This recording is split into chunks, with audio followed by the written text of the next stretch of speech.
કચ્છ જિલ્લાના ભચાઉમાં ગત તારીખ 30 જૂનના રોજ પોલીસે કુખ્યાત બુટલેગરને પકડવા માટે થાર કારને રોકવાનો પ્રયાસ કરતા પોલીસ પર થાર ચડાવી દેવાનો પ્રયાસ કરાયો હતો।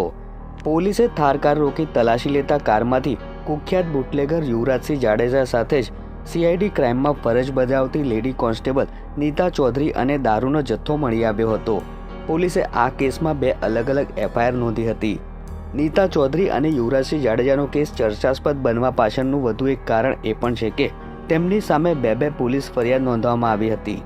એક પોલીસ ફરિયાદમાં પ્રોહિબિશનની કલમો લગાવવામાં આવી છે, જ્યારે બીજી પોલીસ ફરિયાદમાં હત્યાનો પ્રયાસ, નુકસાન પહોંચાડવું અને ગુના માટે દુષ્પ્રેરણા જેવી કલમો લગાડવામાં આવી છે।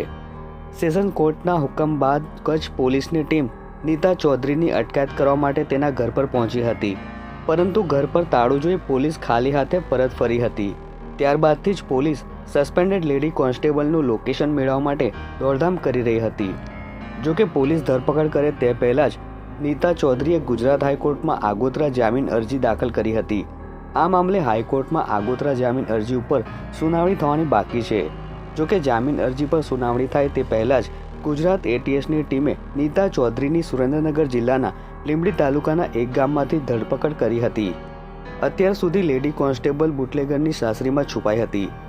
એટીએસના ડીઆઈજીએ જણાવ્યું હતું કે જામીન રિજેક્ટ થવાની જાણ હોવાથી નીતા ચૌધરી તેની સાથે પકડાયેલા બુટલેગરની સાસરી લીંબડીમાં છુપાઈ ગઈ હતી।